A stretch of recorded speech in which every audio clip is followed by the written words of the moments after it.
Hold on. We're live. And record on the podcast.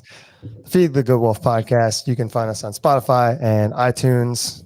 If you don't like iTunes, I get it. It's fine. It's still on Spotify. I didn't put last week's up because I would have to edit it because there's some things in there that I need to edit out. It just doesn't sound as great. It's kind of slow, but this week I'll put it in.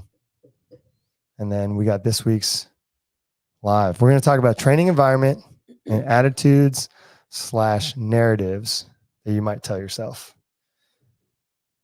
All right. And maybe some other stuff. Anybody got anything cool to talk about? Break the ice here. We do have Cody. He is saying, did I beat Cody? I mean, did Cody beat himself? He did. I don't know. I mean, you are first, but I know it's in quotes. I know. Wow. First comment. Yeah. Congratulations, Cody. You realize how hard of a task that is if it's not running or a 1 rep max snatch. Well, since you snatched like a 14-year-old boy. 15-year-old virgin. I didn't want to say that. I didn't want to say it. Wow, God, you're such a hater. It's just a quote. That's the famous quote. That's true. To break the ice, Cody really dropped a fire diss track this past week. He called out that dude pretty aggressively. It was funny. It was very funny. Which guy? What did I miss? Tell us what happened. It's a reel, but yeah, explain the reel. So essentially, Cody made the guy who called Pack Athletes trash and inspired the whole movement of those shirts. And we've been running with that message for maybe too long, but we're going to keep running through the last age group games for sure. That's what we're going to do. No, we have, okay, spoiler. We have lots of designs getting made. We got our boy, Matthew, working on it, on some of the designs. And then we got our boy, Manny, working on the store that you guys can order, and it will get sent to you. It's going to be great. Okay. If you guys know Manny, he owns Proven Apparel. Check that out.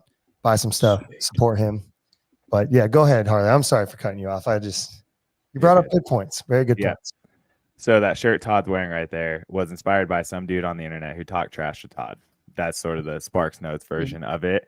Cody has then declared war against this guy, and he finally made his Instagram profile public. So Cody went through his public profile and just like screen recorded or stole videos somehow, some way of him like failing lifts, like struggling to make like whatever, like benchmark numbers. Like he was like failing a clean at 300 a couple of tries and like throwing a fit over it. And so Cody took those clips and then put clips of himself hitting said lifts. We got it. For multiple reps. It was great.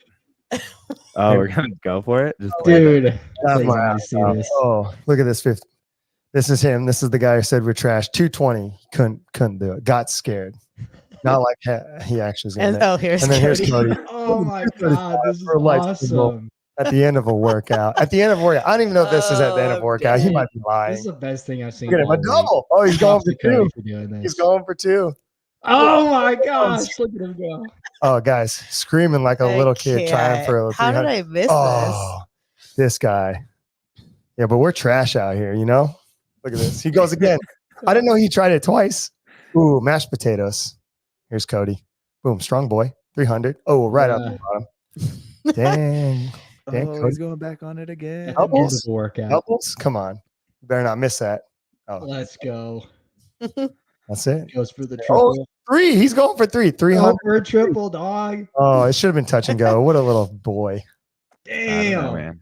Oh, sick. Ooh, here we go. I wish I had. How the turntables. How the turntables. That's good. That's good. Dude. Yeah. Props to Cody. That's awesome. Oh, dude. Asserting dominance. Solid. Yeah, so I call that a declaration of war if I've ever seen one. That's sick. Yeah, that's a solid diss. Respond to any of Cody's. I didn't really follow it up. Did he respond? Cody tagged him. Yeah. Let's see. Damn, dude. This guy literally stepped in the kitchen without being able to handle the heat. As comment. Beast mode. Actions speak louder than words. Another comment. This is on Cody's just regular we're literally so trash, says Sophia. It's good. This is Paige, trash can emoji, trash can emoji, trash can emoji.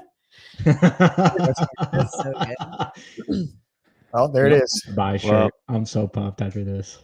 Yeah, he didn't respond. So there's Then another highlight Aw, would be come on, dude. Tyler Vida did the Masters Fitness Collective qualifier this past 2 weeks, and he technically qualified at. He's sitting, I think, in 33rd at the moment out of 40 that get an invite.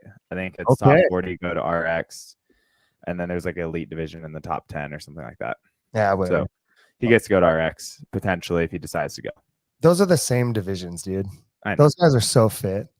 I know. I'm just stoked. He's just- 35-39. It's still a very competitive division, right? So, Yeah. I should have signed up. Should have. so I'm Sure, happy yeah. for him to have gotten in that cut line, but he's gonna make a decision, see if it's worth the trip or not. So, follow up. Is it still in Indiana? I haven't Mhm. checked. I don't know. I think a lot of people. I went last year on a team. We had some other athletes do it, like team for fun, and then we had John do it individual, which actually was probably really good for him because then he made the games this year and he got to compete against. What's the first guy's name? His last name's Kim. John. Is it John Kim? The I other think it guy's. might be John. But either ways, that guy went to the games, and then also Harley's boy out there, a DTC who competed, and did he win? Did he win that division? Mike Egan, Yeah, I believe so. Right. he might have. But so he, And to be clear, he is not my athlete. He's just my friend. yeah. That's what I mean by your boy. He's your friend. Yep. Your boy. And then so it gives you like confidence. So those events are good. I think some people have said things about Masters Fitness Collective. I know it's like the venue's not that great. I get that, and it's out in Indiana, and that kind of sucks. But CrossFit Games for Masters is gonna be in Alabama, so here we are. Yeah. Actually, I looked around the area, and I think other than apparently John said the venue's gonna be in a not so nice area. Isn't the Oh. venue that sports complex, or are they doing something else? Yeah, it's the sports complex. That sports complex itself looks insane. Yeah, it looks cool, and there's a running trail around the outside. A They do- trail, and there's an indoor track. Yep. Yeah. Oh, I don't know if they have nice. access to the indoor track because Marissa and I went and looked for permits in Alabama by the area. And then we also looked at like requested use for their event and venue. And they have not requested to use any other buildings except for the singular expo hall. But because the trail is a public trail, they could easily open up a door if there's access to it and go out the door and come back in, I guess. That one's pretty easy, but they haven't requested to use any other auxiliary facilities, I guess you could call it. But wouldn't they need to make that request at some point if they wanted like a swim to happen? Yeah. Theoretically. Yeah. So we've been checking randomly, just take a look for funsies. Like, oh, feeling it today. Let me look at the Alabama. And then you can call the complex and ask, and they'll tell you, because you just go and say, hey, what's available these dates? And then they'll give you a list. Oh. gotcha. Secrets. Oh, you're a Everyone's cheater. going to do that. I was 7. I'm not a cheater. Anyone could do that. It's public information. You just have to be smart enough to figure it out. And I told our 7 viewers. Damn it, you're giving away our Yeah, but secret. those 7 people are going to tell 7 more people. That's And great. it's just going to, trickle out. All right. Just as long as those 7 people tell them that they heard it from me, we're happy. You heard it here That's first, right. people. You heard it here first. Heard it from Todd. All right. Good. Cool. All right. Training environments. This kind of came up because one, we didn't really have anything to talk about this week because it's been pretty mellow and we're enjoying it. People will be training. We do have some secret stuff that we don't want to talk about. It's been fun training. We had a good training session today. It was, I feel like Donald Trump right now. Phenomenal training session. It was the best of all time. There was no other training session that was better than that session. That session was the greatest session. I'm just kidding. That's Anyways, pretty funny. Well, you have some games athletes that are on site. Some of the athletes qualified from the pack. So they came out this week and we've all been trying to get together. Today was day 2, right? Day 2. Training. Who's all training on site? we got Cece, Brian, John, and then obviously like Kayla and Heather train here all the time. Year round. John trains here year round. And then Cody came in halfway through. He didn't really train with us. We got Meg Purdue in the house. Mo trains on site all the time, but was in here today with everybody else. Kathy trains on site, but was here today as well. And then my wife, Marissa, was out here training. And Ruth is training also. Mhm, She's getting her reps in. mhm. Who else do we have? Oh, And Steph. We got Steph here. Steph was here. Yep. And Jared. Jared was in the house too. Did Cody skip the session because he was scared? Maybe. Oof. He came late. There's no coming late. All right. At least he didn't leave chalk everywhere. We That's- love chalk everywhere. Well, let's tell this story first. So we got all the people on site, training environments. And I was like looking for chalk before I came up to my portion of our workout. I don't even want to tell. I don't even want to tell what it is. I'll keep it secret. None of you guys say anything because you guys all know what we're talking about.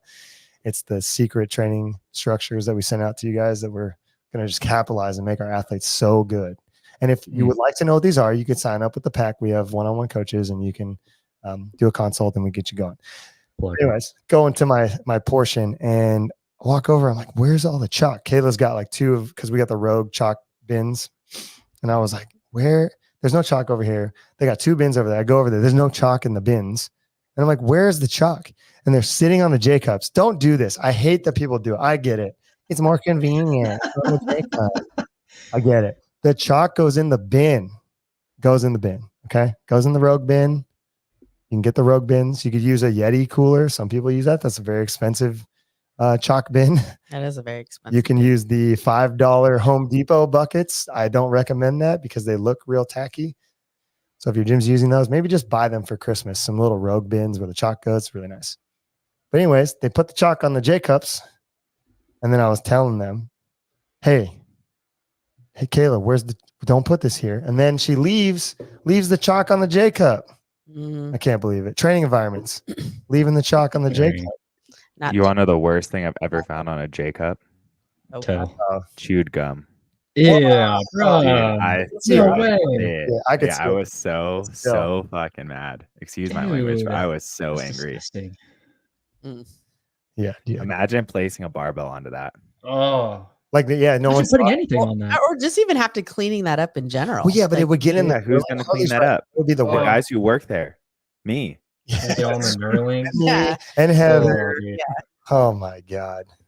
So that's actually very fair. For those of you guys who are watching, we are complaining. It's funny. I have no problem taking your chalk and putting it in the bucket. And I know it's not a big deal. It's fine that you put it there and everything else. I'm just going to razz you about it. But like to Harley's point, we do get upset because like we don't got a ton of money. We don't got like Mary Maid coming in here cleaning up after you. Like I got to clean that up later. Harley's got to clean up later. So just do us a solid and clean it up. Put your stuff away. If you have Yeti chalk buckets, then, we don't have Yeti chalk buckets. Oh, okay. We want to keep a nice training environment. So we're going to keep saying those 2 buzzwords because that's the topic. So we're going to do our best to maintain the space and keep it clean and tidy. That doesn't mean that we are getting paid or you're paying us to clean up after you. There's a difference between maintenance and then like putting your shit away. Yes. Yeah. Preach. Yeah, I'm still going to razz everybody. CJ said she had FOMO. That's fear of missing out. If you guys don't know what that is. Because she loves Thank you, cleaning. John. She's afraid she's missing out on the opportunity to clean. I mean, I kind of had a thought too. I mean, I know we have like Wednesdays at 10 is a time that a lot of the on-site people train, but it was kind of cool. I was doing my rope climb stuff before, working on that, and then just like looking at there being like 15 people in the gym, and I'm like, that's kind of cool to be able to have 15 people on a 10 o'clock on a Wednesday that don't have other commitments that can actually like. Some people are retired be though there. because they're so I know, old. but it's cool, right? I'm like, that's really it's not very common. I'm glad Noah laughed at that one. You're so old. Yeah, Arthur Wolf, not in the bag. I know it was not in the bag. He was here. That's Brian. Just so you guys know. It's all right. It's okay. But yeah, training environments. I mean, if you were, you guys all train, we all train, but like, what are some things if you are training just generally and you are skilled enough to do all this stuff? Like, what are some things like gyms or training environments should have as far as like equipment? Let's just start with that you like really enjoy. Or what things are like, you're like, no, dude, I can't. Like we've all dropped into gyms. We know what those things are like. What are some stuff that are some pet peeves? And if you guys in the comments want to put some stuff in, I would love to hear what people dislike about things. I mean, the first thing is I didn't used to like the Spieler bars, the bare steel bars. I used to really like the powder coated ones, even when they got slick. And like you should be able to use any bar for pull-ups and everything else. But look at Harley shaking his head. But Marissa loved them, and we got one for the garage, and then I started using that, and then we use them here, and like, oh man, they're the best. I do not like though when we have all bare steel Spieler bars, and like some of them people use more than others, so they get the chalk.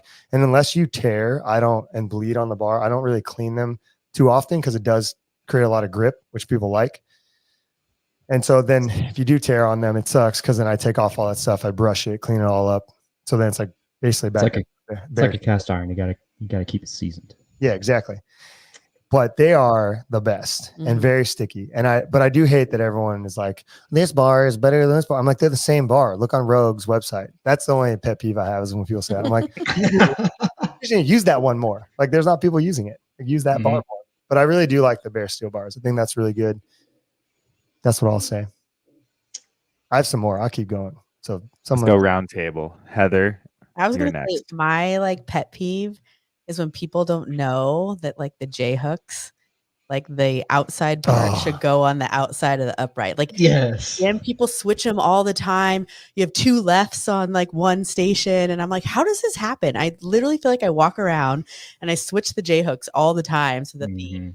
black parts are on the outside pulling into the rig. And I feel like a lot of people don't know that. And I'm like, yeah, the outside. quit switching them around. I don't know No, how they they know. get like Tetris around here. are I we don't- are we discussing pet peeves or are we discussing things that we like about gyms and training environments? Okay, sorry. You went on pet peeve. Yes. I just followed up. I Things we followed up. like, dislike. I mean, they're to Heather's point. I don't know if you guys know this. Most of us know, but those of you guys listening, Rogue like discontinued those infinity rigs. Like you can still buy parts for them and stuff because people have them, but they realized how shitty the 2x3 is, and so now they only sell the 3x3 uprights. So like to Heather's point, I really like a nice J cup. I think with the plastic on it doesn't ruin your barbell as much, and the knurling areas like those are really nice. So like if you go to a gym where they got the 2x3s, I don't know, talk to your members, try to help them buy a whole new rig, and then donate that rig. Have your gym owner donate that rig to a high school so you get a write off. I'm hoping by putting it out there that all the Great Wolf athletes that are listening to this We'll put that in- don't know We'll put in an email. will stop doing it. It is annoying. It is annoying. But yeah, So Heather, are you what's something you do like? You need? what is something you like? As far as training equipment, Yeah. What do you like? Need? What's like good? What do you go to a gym? You're like, shit, they don't have that. I'm gonna be in trouble right now. a barbell and a bike erg. Oh, bike erg. Okay. Dang. erg. all right. All right. Wow, that's specific. Yeah. That's good. Bike I erg. mean, Okay. yeah, I'd rather ride a bike erg. If I had a choice of any equipment, that's You and everyone else. I Yeah. know. But I'm getting better on the Echo bike. I'm learning to like it more. We did a workout yesterday with some Echo biking and burping, and I'm holding like 65, 68 RPMs After now, we did which it, I'm I really told pumped Heather about. every I could not Tuesday. do that a year ago. Every Tuesday we're doing it. Yeah. Let's go. Yeah. So I was pretty happy with that. Sophia watched us like the tail end of it and was like, "That looked like that sucked." It was horrible. And I was like, "No, that was actually really good, man. We were crushing it. I had a good time." All right, Harley, tell us what's your thing. Yeah, I mean, I think that as long as you have the bare necessities of what a CrossFit gym is known to have, and there's not a glaring hole in like what is commonly utilized within the sport side of it, if you're trying to train to be competitive, those are just sort of the essentials that I just go through the open standardized loadings of dumbbells, barbells, what piece of equipment they've used before, maybe even go even as far as quarterfinals and age group semifinals, just to assure that you have the bare necessities. And from there, the specialty equipment's great. Like I love the bells and whistles, but like if you're trying to train and pick an environment that's cultivating, progress for you in your respective division, that's basically all you need at What do you the like? minimum. What's like nice? What's like, oh man, I really like. Well, I really love weight releasers. I've never even used them, but I just ordered some. So I'm really excited that they're sitting in the back corner and will get used eventually. I know I put them in CJ's training because I knew you got them. Ooh, did she use them? She hasn't, I don't think she's used them yet. Yes, today. You haven't put them in yet. I haven't seen her use them yet. Did she train today? Not yet. She trains at night. It's today. Okay. She's gonna use them today. Oh, Oh, you sick. She's gonna scratch them up. dude, that's the first person to use them. Yep. Great. Get all scratched up. All that nice powder coating on the shaft part where the hook is gonna get all scratched up. Anyways, all right. It'll be okay. Noah? I'll start off with a no. pet We got peeve. Charlie. He is in favor of Heather's comment of having the J cups going in the same See, he knows. He knows. outside, so there's tension. Yeah. Renata likes Echo and a rower. She's cardio queen now. Go ahead, Noah. Pet peeve first. how people, if they don't know, I get it, but how they store a rower with the handle on the holder instead of re-racked all the way up, because it keeps tension on that band and it ruins the elasticity of the band that's in the rower. It's a pet peeve. But then that portion of the chain also dries out a larger section of the chain. Yeah. You have to hold it. Yeah, dude. Well, it's a great solution for that problem is that you just take the hook off. Mm-hmm. Oh yeah, you could do that. Yeah. Well, they did that at DTC. And people will just like ghost ride the handle. It wasn't a great solution. I think if they were going to go back, they would have not done that. But about half our rowers at DTC don't have the hooks, and that was their rationale. Really? Yeah, I put the chalk. Dang, I forgot you could actually take those off. I got to run around and say, "Don't release the handle." Put your yes. It's like another thing. Yeah, it's like, would you rather just store them incorrectly, or do you want people just to ghost ride the handle? Yeah. All right. But then, as far as like, piggybacking off of what Harley said, the equipment that you're going to need for whatever stage you're trying to improve in. But for me right now, Marissa's got me on like a conjugate lifting cycle right now. So I like bands, sandbags, and sleds. Any gym that has those, it's going to be a good gym if they have bands, sandbags, and sleds. I know they're going to have everything I need. All right. Bands will make her dance. Dude, that make me dance. All right, Tyler. My pet peeve, and I've come to accept that like it's never going to get better, but like when I've lined up or put away dumbbells and kettlebells in the proper order, and like 7 minutes later, they're not in order anymore. And it's like, I stopped trying to fight that fight, but it's just, I love it when it's in order and I hate it when it's not. But like if I drop into a gym and they have an Echo bike and then the rubber coated heavier than normal dumbbells, I love that. Because of all the machines, I would always pick the Echo bike first. And then I love doing heavier dumbbell stuff. So if those two things are at a gym, I'm set. All right. Nice. Yeah, I mean, training environment, equipment does, matter. Like Harley's point, if you got everything, that's good. But like, I was thinking we have the Husafell Stone from the games that we picked up, and then we have like the jerry cans. And we have like a lot of unique stuff from the games, and we started doing that because they sell it at the games a little bit cheaper, and then there's no shipping and no tax for those things. And it helps like with people coming on site. Like I'm going to bring the jerry cans in. And the Husafell, because the boys were carrying the 150 sandbag or the 200-pound sandbag, and they're like waddling. And I know, well, actually, I saw on Ruck's Instagram this morning, they have like a square. It doesn't, it's not like the, tombstone style. It's just a big square sandbag that you're going to carry as similar to a Husafell Stone sandbag. And those guys were like waddling with the bag. And I was like, oh, that's not it. Like if you got to go 100 yards, you're in trouble, and they've not that they're going to, well, they might have enough space inside that thing. And like Brian and I were talking today, they roll out a turf strip wide and big enough, like a football field, like they do for High Rocks. It could be indoors. There's no reason why you couldn't push sleds, carry things, have an outdoor field experience at the CrossFit Games for the Masters inside. And that's true, I would say, for even the individuals. Like people are talking about how, it's inside the stadium. It's like, it's very easy to roll out the turf that has the rubber on the bottom. It's very heavy. It would still be artificial. They could do a lot of like field work style stuff. Visually, it's not as cool as being outside like at Carson or at Madison, but they could definitely do it and bring those implements in. And having those implements help them because there's a little bit of a learning curve sometimes with like random stuff like that. So Marissa and I talk about it all the time. Like we have one rig that's set up very similar to a regional style rig.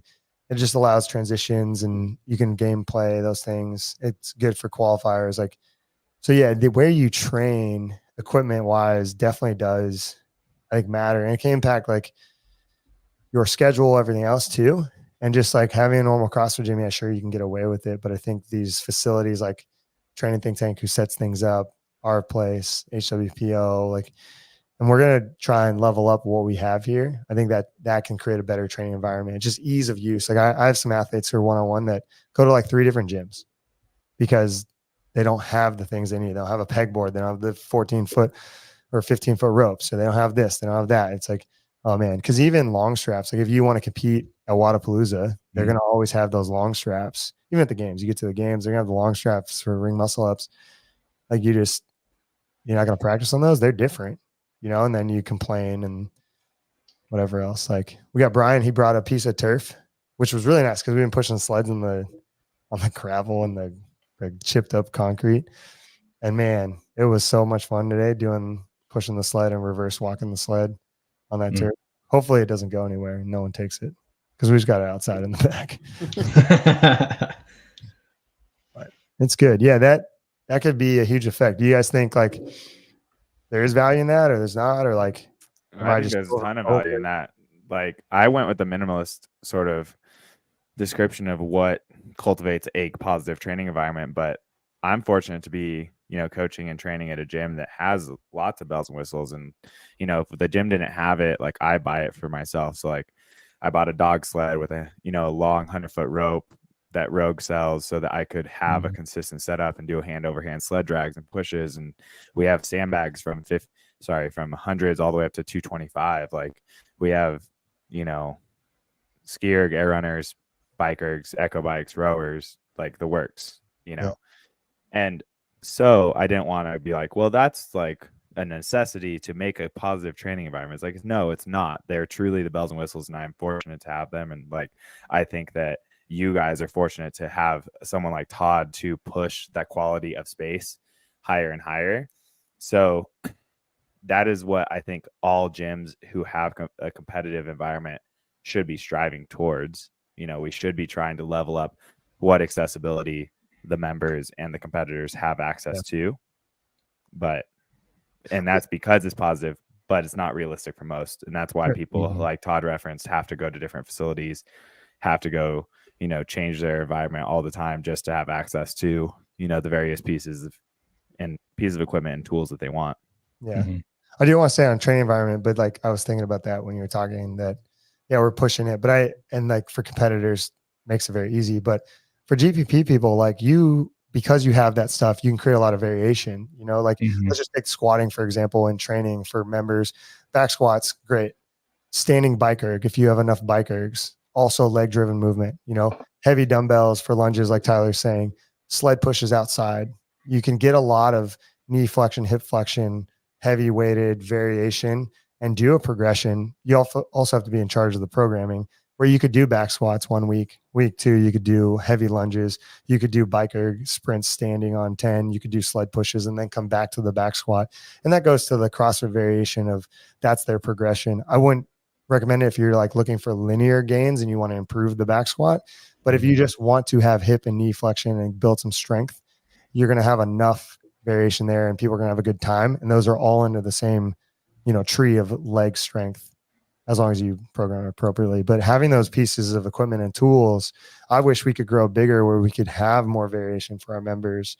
We want to have more space. We want to have a bigger turf space. We want to be able to run sprints and things. So like, yeah, I like to think about CrossFit Crash.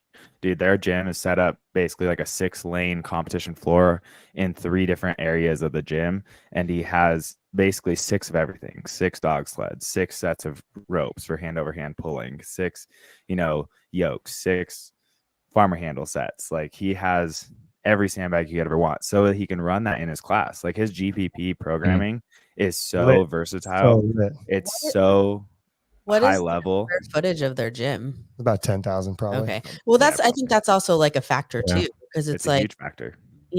People get more equipment because they don't have space to store it. Yeah. Where they're going to put it. At some point you start to like run out of having 10 of everything or 6 of everything or whatever. No, absolutely. And that's why I said like earlier, it's like we're fortunate to have those environments that are trying to push the needle further forward.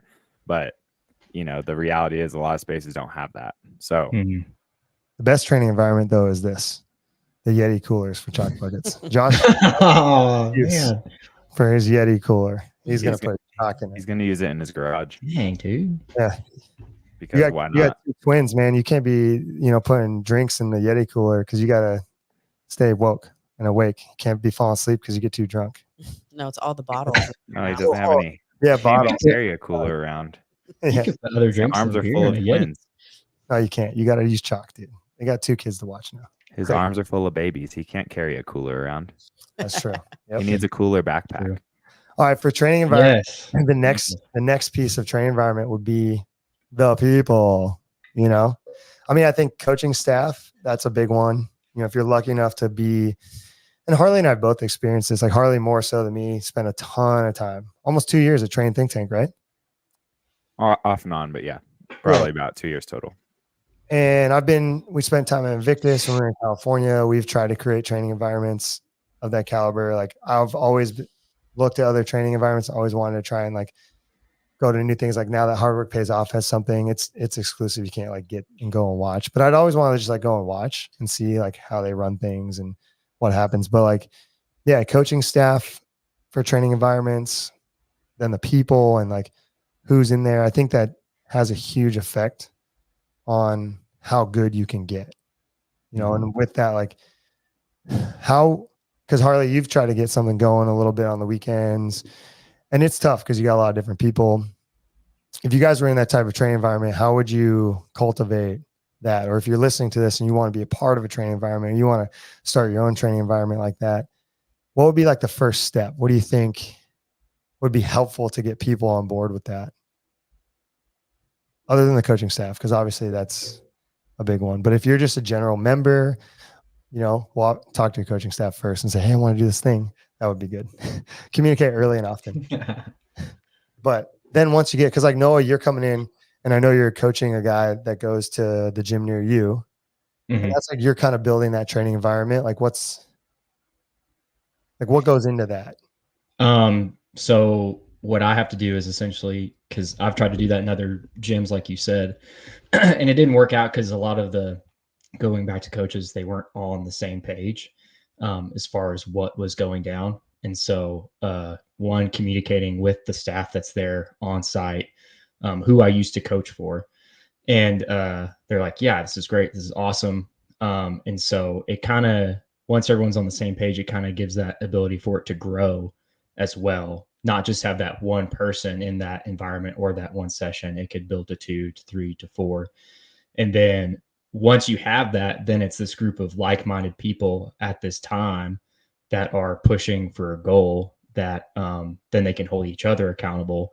And so it kind of just builds off itself. So for me, it was just making sure everyone on staff at that gym was on the same page as far as what we were trying to do. Yeah. What do you think, Heather? You've seen it done a couple of times.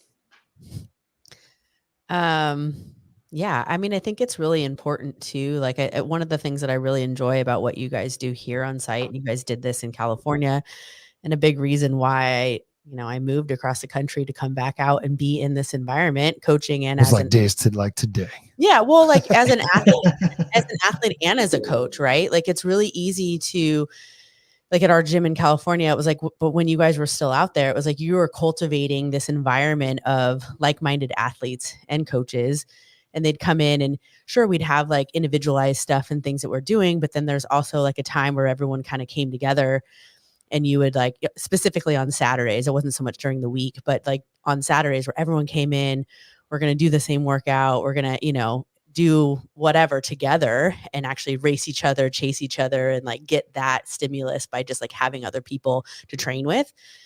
And I think that when you left, one of the things that like gets really hard is if the leadership isn't like holding that standard and that vision, you get a lot of people that, you brought a lot of competitive people that stayed there, and now everyone's like doing different programs, which is fine, I guess. But No, that's hard. It's just hard to create like that environment where there's not as much cohesiveness, I guess maybe is a good way of saying it.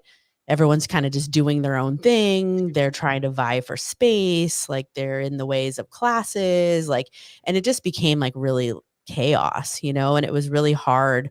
I know for me specifically, kind of to Noah's point, it's like when all the coaches are not on the same page, then it's like, okay, you're just kind of like managing, the chaos, and Yeah. instead of everyone kind of coming together and then, going to like, the training environments of like, um, just being mindful of people, right? We joke about the chalk on the J hooks and things like that, but it's Yeah. like you're like being mindful of like the space that you're using, who's using what equipment, using it together, things like that. And I think that all of that is hugely important in just creating good and positive training environments, and environments that are actually going to like raise the kind of what CJ is saying here, like rise the tide, right? Like everyone's just like doing the same thing. They're all bought into the same process instead of everyone selfishly kind of doing their own thing. And like their training is more important than everybody else's training.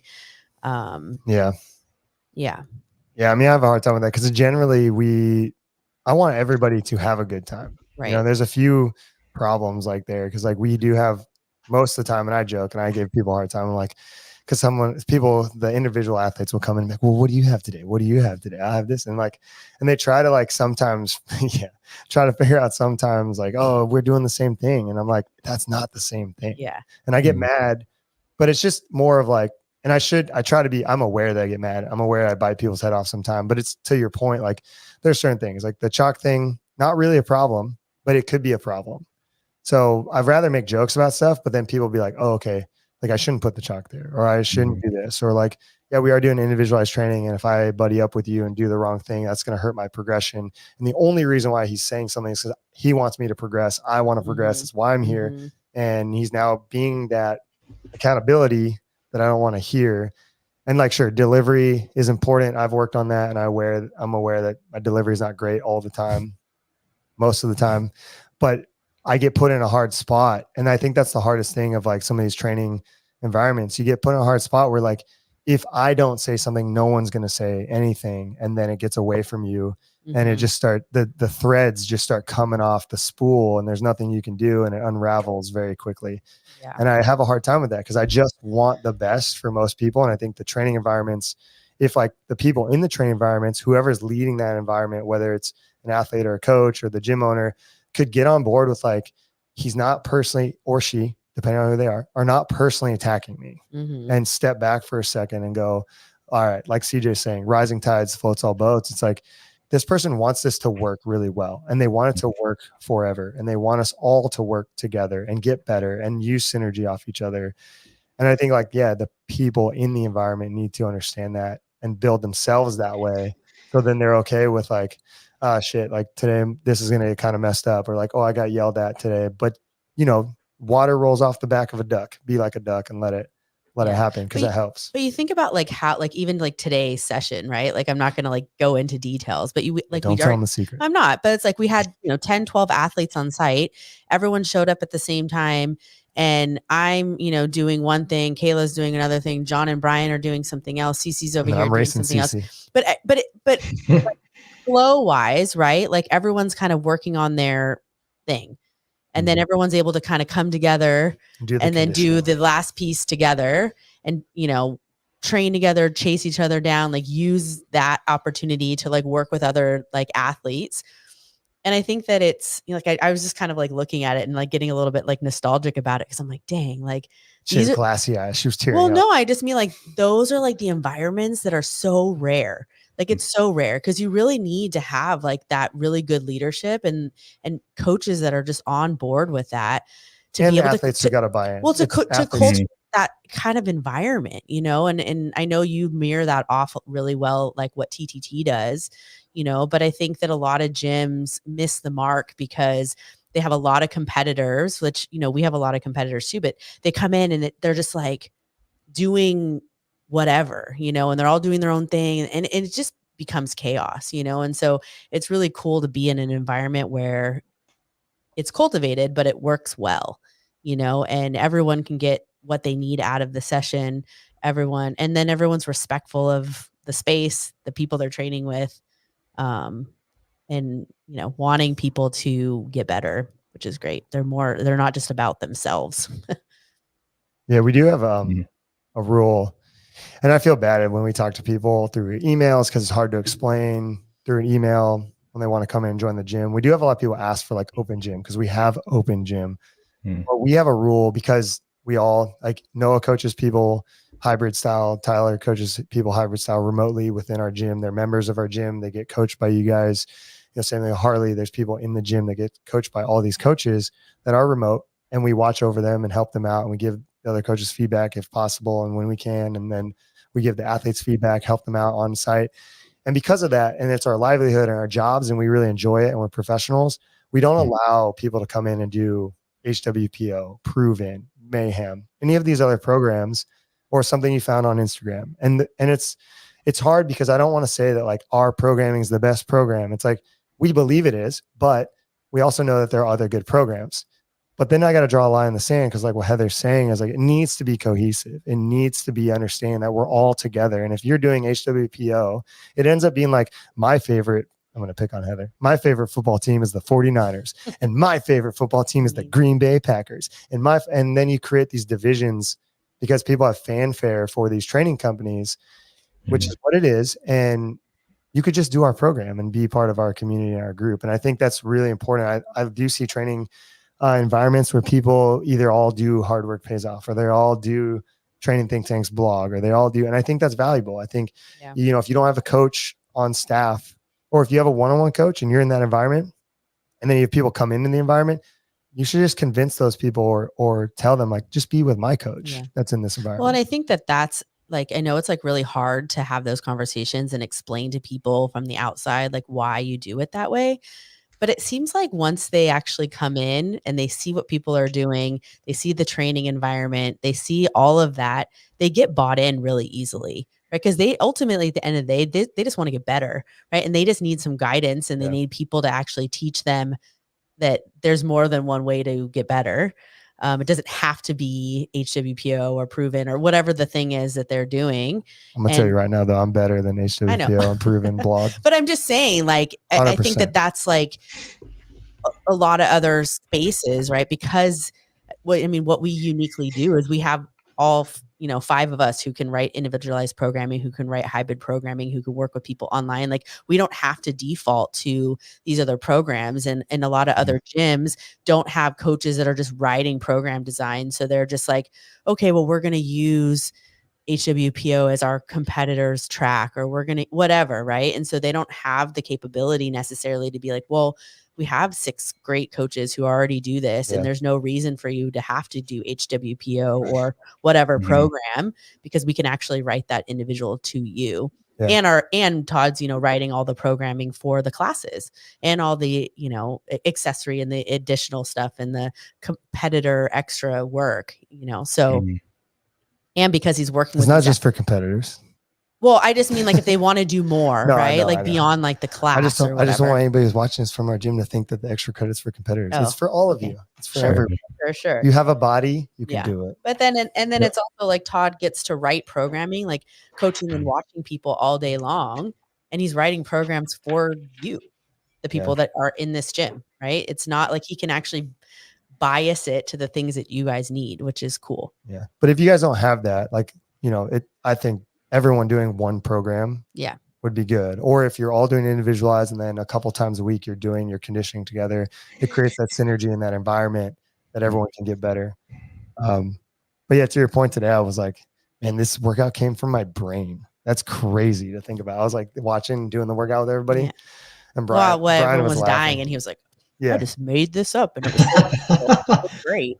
But it was perfect. Everyone had the right intensity. They're moving quick. It's like getting them ready for the games. And I was just like, yeah, this is wow. It makes me feel good about what we're doing, like what I've worked for, and just you're watching it play out. I was telling Brian, because Brian, renovates homes. He's got a construction company. I was like, yeah, when you look at the home before you renovate, you take photos, and then you renovate and you hand the keys over to somebody, how good does that feel? It's like you did that. You took the vision, you built it up. They paid you for it, and then they got this great home that you built. It's like, that feels good. You might never stay at home again, but it felt good to make it. So it's kind of cool. But yeah, I think that does add to training environments. What do you think, Harley? I'm just reflecting upon the training environment that DTC has. And I think that they're doing a pretty good job right now. They have a group of about 4 or 5 people each day who are doing the class workouts 1 week ahead of time. Nice. So they're just like coming together, throwing down, doing the class workout, doing whatever extra credit. I believe they're following Sentinel loosely. So Taylor Self's program. Get your hands on that. I was thinking about buying it. It looks fun. Yeah, I mean, it's just good. Like, if you want to call it like classic CrossFit, it's just good, like A through D, lots of Metcons, lots of like not a lot of accessories, but just like 1 to 2 strength portions or skill portions, and then Metcons. I get That's mad. Like, this is trash programming. That's like all it is. From a nutshell. Like, I don't know that for sure. Yeah. And Yeah. I think that it's very traditional from a methodology standpoint. I think Taylor would take a lot of pride in that. Okay. That's the sort of like what he stands behind. He's like, oh, I'm just a purist. That's probably how he would define it, right? Yeah. And that's okay. And so they're doing it for the class workouts ahead of time. They have a group of about 5 people throwing down. And I'm thinking to myself right now, like, as you guys are running through the explanation of like, oh, training environments are good and you need to have groups of people to push and race and here and there and come together. And I'm reflecting upon how hard that has been for me to integrate into that since I write my own training. And so like, I'm just doing my own thing off to the side, and they're like, have a group of 5 people and they're just like throwing down. I think what I'm doing and adjusting what I'm doing is going to be right for me in the long term. But right now it's like, we're going to go over to a different gym on Saturdays to train with John Wood and Zoe Warren, who are very high level competitors, to try to like race them and see what their training environment's like, for no other reason than to try to race them on Saturdays and try to get fitter and, you know, be around faster people. Pace. You learn the pace. Try to. Pace of the race. But aside from that, like on the Saturdays that I coach, I think it'd be very valuable to still treat that Saturday as like a group throwdown and just jump in with the group that I have in my space. Like, I don't know how I could do that more often on weekdays without disrupting a lot of the like obviously progressions I have in mind, but I've already left Saturdays very open-ended to just be like throw down style days where just gonna do CrossFit, either the Saturday workouts or whatever, you know, fits. If we're going over the other gym, I'm just gonna respect their programming and just walk in and do whatever they do. But I don't see why I can't do that on Saturdays here. Yeah. But that's just me reflecting, you know, upon the conversation. I think that you guys have said a lot of really good stuff about it. And so I don't really have much to add, more so than my own reflection of how to apply flexibility to an individualized program. And I think doing that 1 to 2 days a week is valuable, and it can be, you know, positive without being detrimental. Yeah. As long as you allot time for it. It is tough because like I feel the same way for you, like riding for my athletes. We had everyone in our training group run a 5K and test the 5K, and a lot of information came from that 5K. And then you look at like Runner's World, they've collected all the data of everybody who's ran 5Ks and marathons, blah, blah, blah. Anytime you had a bib, it collect that information. And then they kind of broke it down of like beginner, intermediate, novice, whatever, elite. And then they have like a pro category. And it was cool. Heather and I were looking at it Saturday afternoon and just like going over people's scores.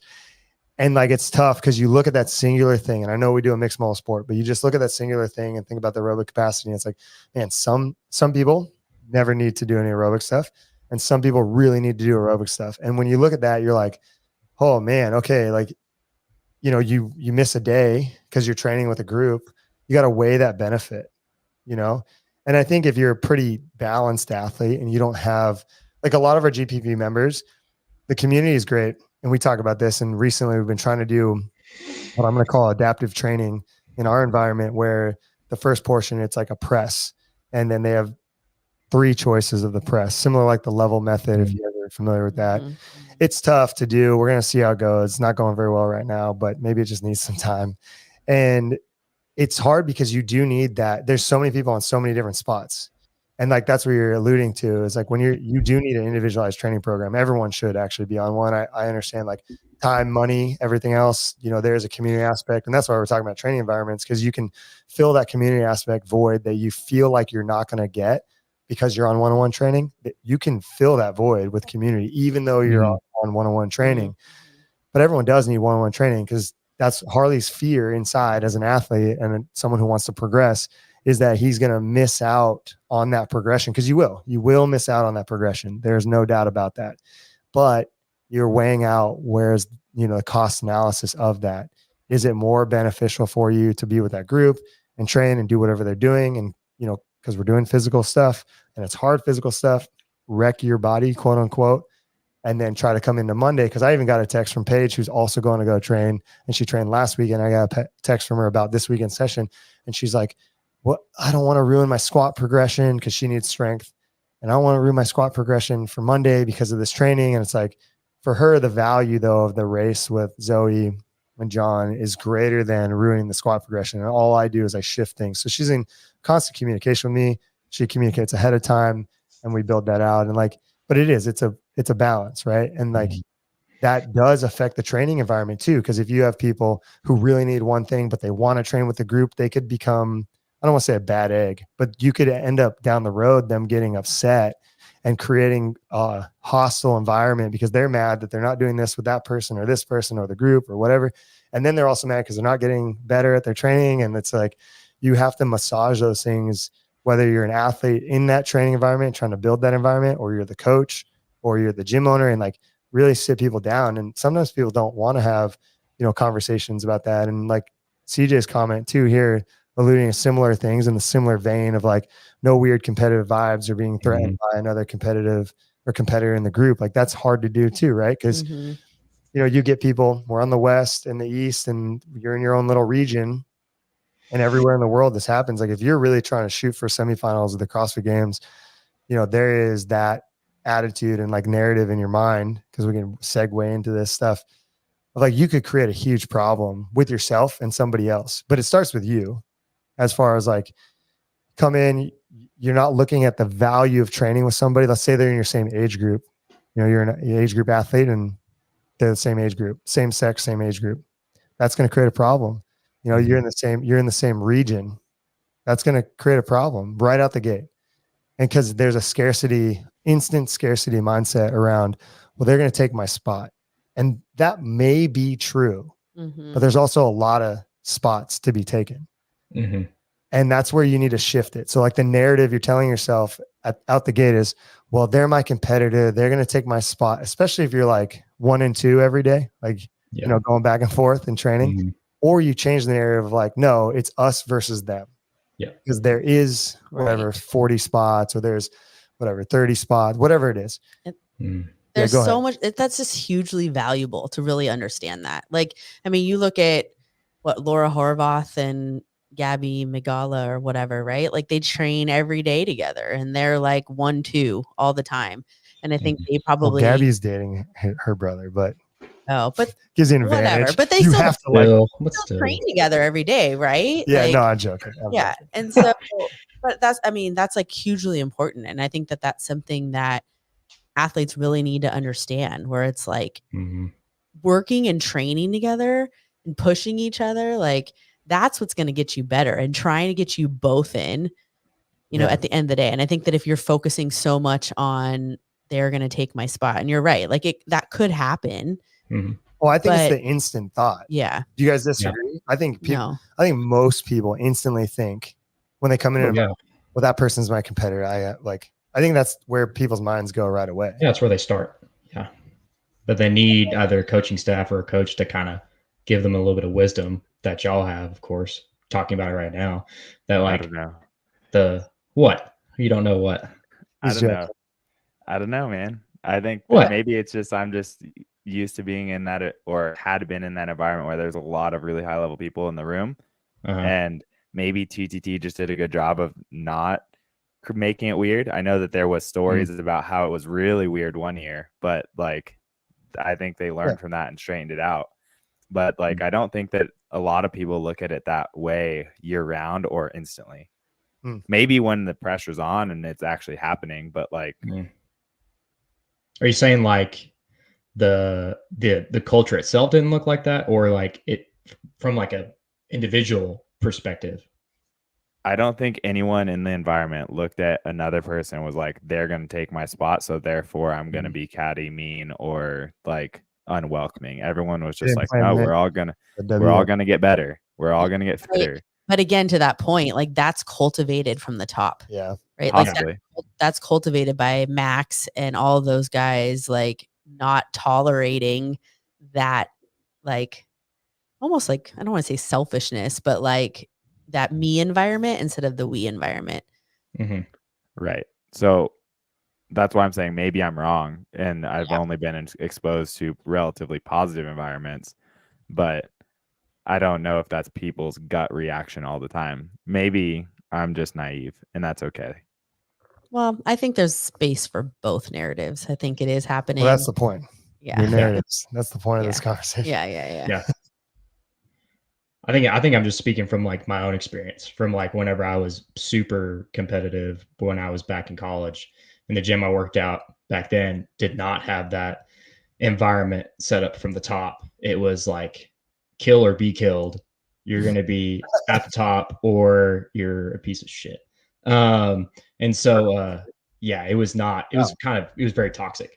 And so, but looking back at it now, it's like if we could have seen the value of having training partners to push, because they were very fit. You know, they went to regionals every year, and they send a team to the games, and they sent an athlete to the games one year, and then so they were very competitive. But I think looking back at it now, it's none of us, or at least I didn't have that headspace where it was like, man, it's really valuable to have these training partners to push me to go for the other spots. You know, like it's us against them, but instead it was we were all kind of looking as like it's us against us, and it's very not. I mean, I guess Oh.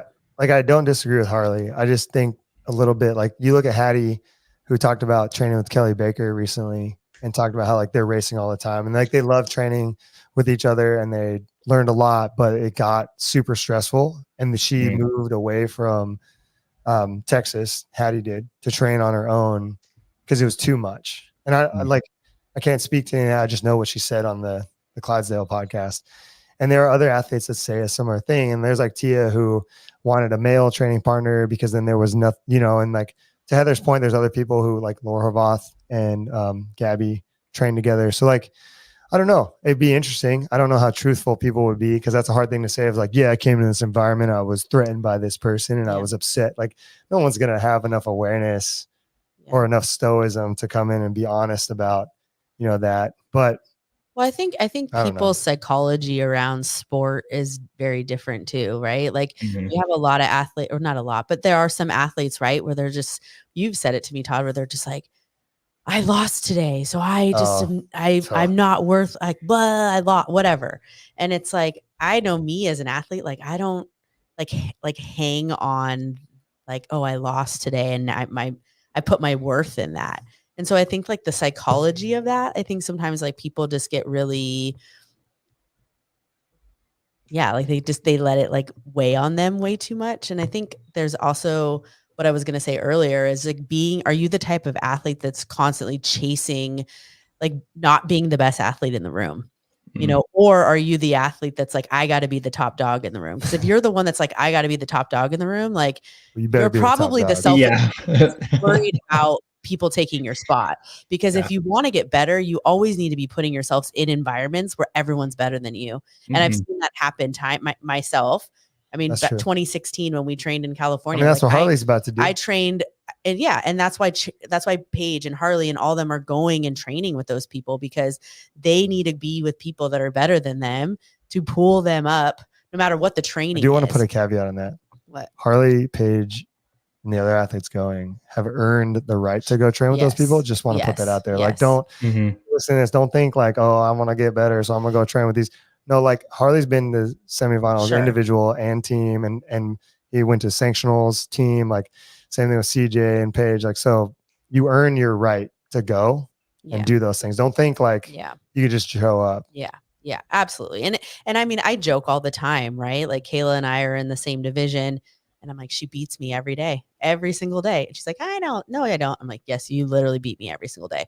But today it was like I was sitting on that rower next to her, and I rode 100 That's calories. what you said yes about? Well, no, I'm just saying, like, I'm trying, like me, right? Like, obviously, like she's in my division and better than me. And but when you like finish, you're like, yes. Because last week when I did the rowing, I was rowing 100 cows per hour less than what I rode today. And Mhm. I was like, I just got to stay within her, within like 2 or 3 calories of like what she's doing. Cause what I did last week, I That's was like sick. I'm glad you did that. I was like 6 or 7 calories out, knowing what I did last week.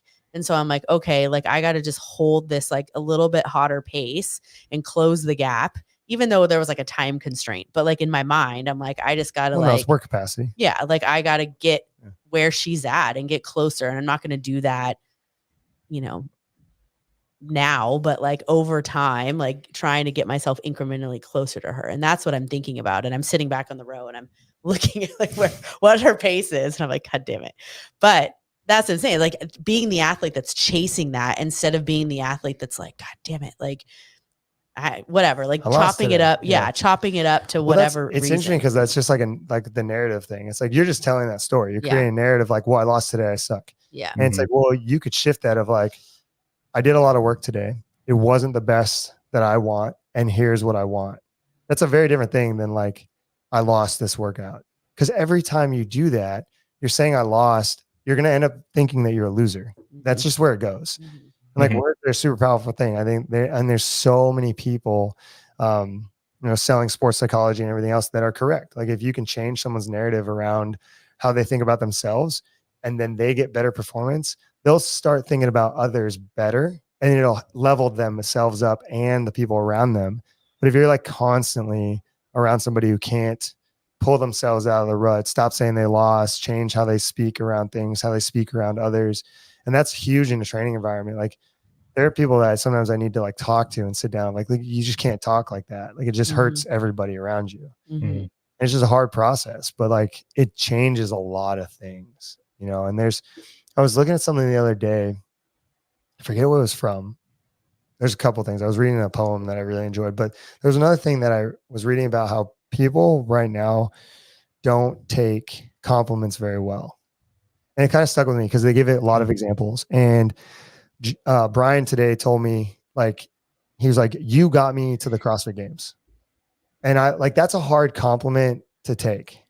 But because I read this thing, I was like, you know what? I'll take that. You're right. Because he's like, I would have gotten close, but there's no effing way that I would have gotten through semifinals and got to the games without your help, without being on site, without your coaching, without your program design. Like he's like, and I agree with him. He's genetically talented. He's a hard fucking worker. He wants it more than anybody. And I was there to support him in the journey. And he said it. And I was like, because of what I read, I was like, thank you. I appreciate that. I've worked really hard to do that with you. And I'll take that compliment. You're right. I got you to the CrossFit Games. And I know like sometimes that's like an egotistical thing, but I think a little bit of that, we got to figure that narrative out of like, what work did I do? What work did they do? Mhm. And where do I deserve that? Where do they deserve it? Because that can help you even in your interactions with other athletes too. Of like when someone tells you guys do a workout and you crush it, and someone comes up, you fucking smash that today, and you're just like, no, I mean, I blah blah blah. I'm not very good at rowing. I just tried my best and blah blah. It's like, dude, you now just took that compliment they gave you and shat all over that person. Yeah, just minimize. You literally Mhm. minimize what they gave you. That's a Mhm. gift. You got to look at it as like they were hyped for you. They were pumped. They want to celebrate you and what you did. And you took Mhm. your own narrative and was like, I suck. I'm the worst. And no, don't give me those compliments, please. Because we're so afraid of being egotistical. And I think there's a line and we got to be careful, but you Mhm. also need to look at it and go, thank you. Yeah, man, I've been in here busting my butt on the rower, like Heather. Like if Kayla was like, man, you almost got me. And then Heather's like, yeah, I did. Thanks. That would have been the best compliment. Yeah. And you like got to take that. You got to change Yeah. the narrative and Yeah. be positive. And then, checks and balances. Don't get crazy on it. But Yeah. I think that's a huge thing that people Well- need to start working towards. And speaking of that, I just finished listening to an audiobook, Endure by Alex Hutchinson. That's the best book. Dude, it's so good. If you have it, read it. If you don't, just get the audiobook. It's awesome. It's free on Spotify. It's really well read. Yeah, it's awesome. But one of the chapters I think it's the last or the second to last chapter is called Belief. And the whole book it starts off with Nike's goal of getting the 2-hour marathon or the sub 2-hour marathon like back in 2017, 2018, which they didn't get at the time. But I forget the runner who was so close. It was like 2 hours and 20 or 35 seconds. That was the time. And the runner was like, man, we only have 35 seconds left. me being able to get 35 seconds away for 2 hours just opened up the door for so many people to get 2 hours and 35 seconds or faster. And so it's like the belief. It's like once you see someone do it, you can believe that you do it. And then you have that environment where you're saying like you take that compliment and you kind of celebrate yourself and you're like, man, yeah, I did that. I crushed it. Man, I can do so much more. And it's like that fosters more improvement. Dude, just by you having the belief, having the psychology of knowing that you can do it. Yeah. Like that's huge. Yeah. And a lot of that stemmed from the positive compliment from somebody else. Cause it Yes. gave you self-efficacy of your efforts. Mm-hmm. I love that. Dude, no, solid. Yeah. But yeah, you got to change what you say, change the narrative, change your story. It's like a lot of you guys probably saw Marissa's post today, and it's something that we've talked about a lot about being new parents. And like, we struggle with this because we see a lot of people. We're in the gym. We've met a lot of people, and it's not like everyone's circumstance is real. We're not trying to be above anything or anything else, but it's very easy to be like, well, I have a kid now. That's so easy. Like we've looked, and it's tough. Like Heather watches us every day. It's very tough to do what we do. And we're not trying to shit on other people who do that, but it's just a thing where we don't want to accept those narratives because it would hinder all of the things that we want to do. So we made a grave error because we didn't look at this. This is a PSA. We don't even know. We don't know. We got a new baby. But Marissa went out to Colorado to go to CJ's bachelorette party. And then they got a text from Marissa's dad about like how you can get sudden infant death syndrome because you bring them too high of altitude and they'll basically get like altitude sickness. Their brain will swell and they'll die. We didn't know that. So Marissa didn't get to partake in the 900-foot elevation party, which is sad and tough, but Marissa still made the effort to go out there and everything else. And I wish we knew that information ahead of time. That would have been good. Ruth is fine. Don't worry. But those of you guys who are listening, be careful with your baby. Okay. Yeah. We don't know a lot about this. It's really touch and go sometimes. It's maybe make it. Just kidding. She's going to be fine. But it's the whole thing of like, you got to push through what you want to do. And like, it's easy to make excuses. And right now that would be the easiest excuse. Like as a new parent, like I don't have time. We got a new baby and I can't be having people come on site and train these people for the games. It's just, we're a new parent. And the number of people who tell me like, well, I don't want to bother you because you're a new parent. It's like, well, yeah, like I'll let you know if you're bothering me. Go ahead and text me your question or come out here and let's train and I'll make time for it or like do these lives. It's like, we got to just make it happen, and I think that's true for athletes as well. Like there are easy narratives, and sometimes they're true. Sometimes you just gotta, that's the truth. Like Ruth is crying and getting crazy. Yeah, there's nothing we can do. Like I was on a call with these guys and she was crying and losing her mind and Marissa wasn't around and she was coming home. And it's like, that's just the reality of it. That's the life of it. And that's all right. But sometimes you could easily be like, and really what it comes down to is you're tired. You're tired inside, you're giving up, and you're going to use this narrative as an excuse to excuse yourself from the hard thing rather than embracing and be like, no, that's not an excuse. Just because I'm a new parent doesn't mean I can't get my work done or I can't do my workout or I can't coach these people or I can't do this. Don't use it. I just refuse to use it as an excuse. And I'm aware of that. And I try really hard not to. And so is Marissa. And that's important. That's a value for us. And I think in your training, there are a lot of these little things that you could, well, I'm short, so I'm not good at the rowing, or I'm too tall, so I'm not good at the burpees. Like, well, then do another sport. Like go play basketball then. You're too tall. Like, I don't understand. Like the sport doesn't care. I'm too heavy. I'm too light. You hear these all the time. Yeah. That's a narrative that you could change that directly affects you and your training environment and everyone else. And just try not to do that. It's a reality. You're tall. You're also good at wall balls. You're short. You're also good at burpees. Like look at the positive things, acknowledge that those other things are real, but don't use them to excuse yourself from another outlook, opportunity, more work that needs to be done, just an acceptance like that you may not be the strong person or you may not be the, enduring person. But like I had a call today with an athlete and she was saying how like her friend who's a games athlete is very even in everything. She's not great at anything. And it's like, well, yeah, that's the sport. And I was like, and you're not good at strength. So we need to make you even in strength. You don't need any home runs.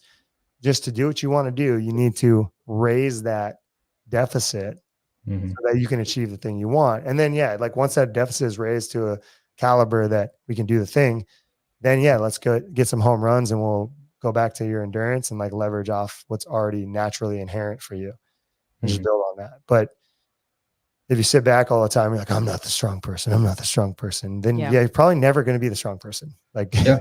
good work. You just spoke it into existence. Mhm. So yeah, try to change your narratives as best you can, especially in your training environments, because that rubs off. Like if you're training with somebody and they're just telling you every day, oh, I'm not the strong person, or I'm this, or they're just like negative. Some days I'm just like, dude, just stop talking. Like I can't Mhm. handle you anymore. Yeah. Like Yeah. say something positive, please. Please, for the love of God. Yeah. Nailed it. Yeah. That's probably the last piece.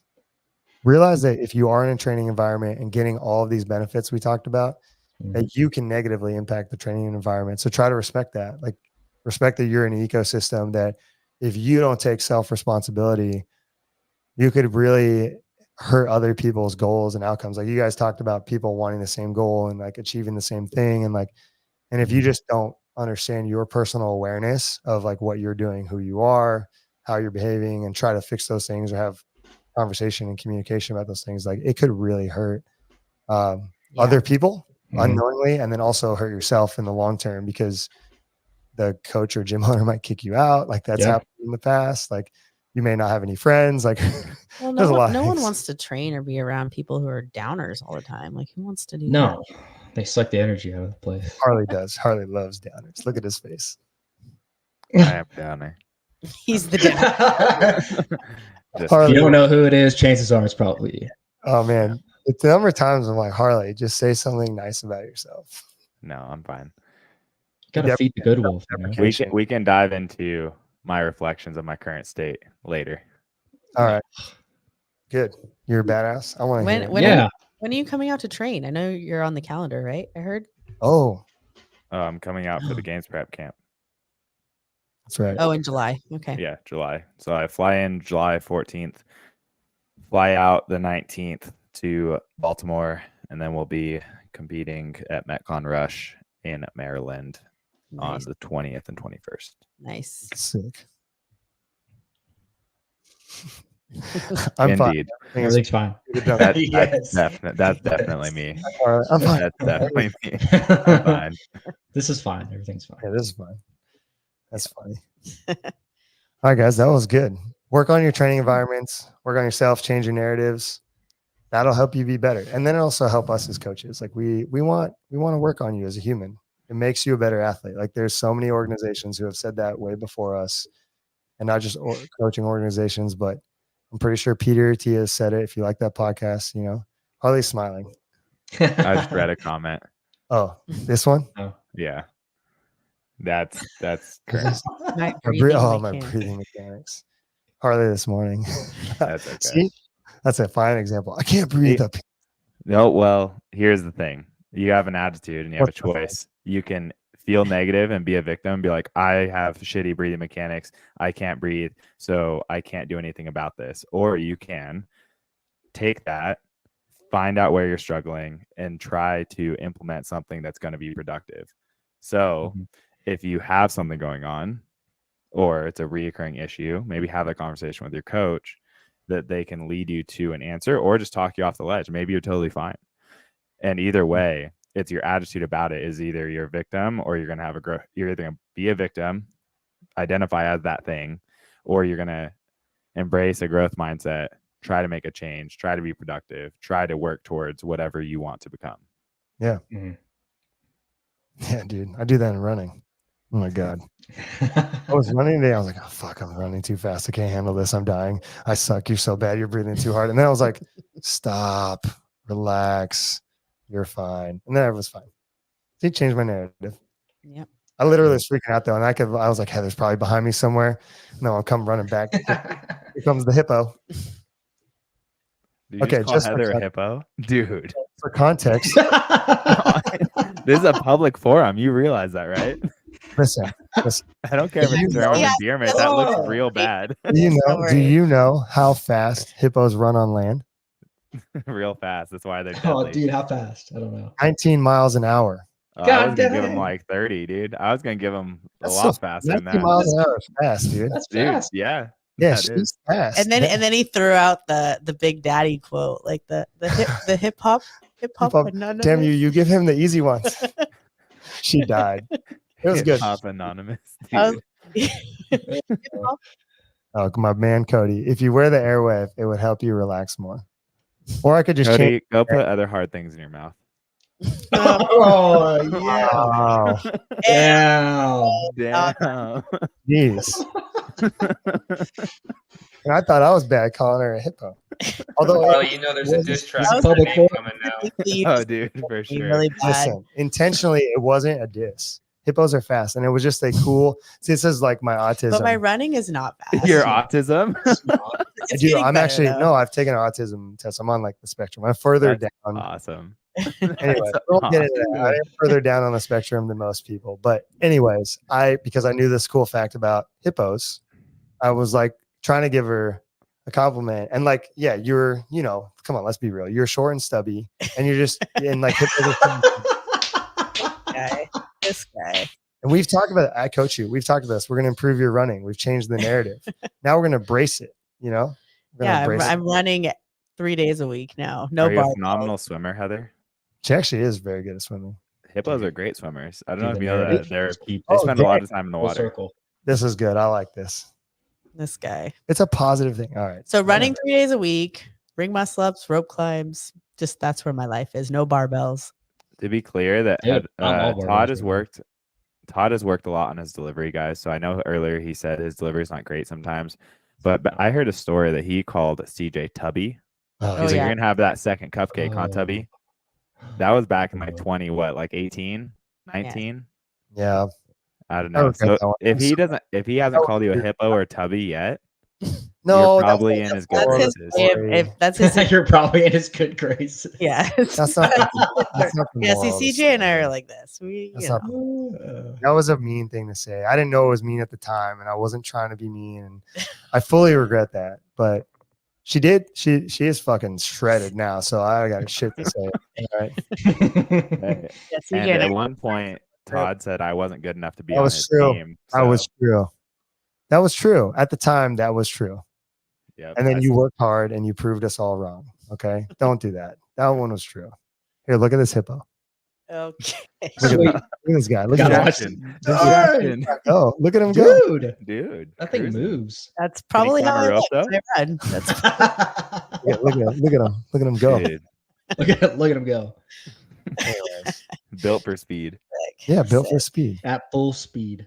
Hippo running at full speed. Yeah, That was good. it's hippo season. I feel like Listen. we've digressed a lot. Dude, Yeah, we have, but it's funny. And Who wants a t-shirt? I'm on the. I was about to say, when is the hippo shirt coming out? Oh yeah, We need it running- now. running Hippo club. running club. Get it. Yeah, I still Get it want now. that dumbbell running club. It's the where little- it's in the works. It's in the. We sent it over to me. Dude, come on. It's been like a year. Alright. Well, I wasn't fully sold on it, and then when we did it, it was like wintertime. Even though people run in the winter, I get it, and it's not always winter everywhere in the world. I understand. But we'll get it. We'll get it. Manny's working on it. Proven Athletics apparel. Gonna get after it. All right, I'm gonna make a hippo shirt then. We could. We'll talk to. We gotta make the fridge shirt, hippo shirt, a giraffe shirt. We gotta make a giraffe shirt. A giraffe shirt?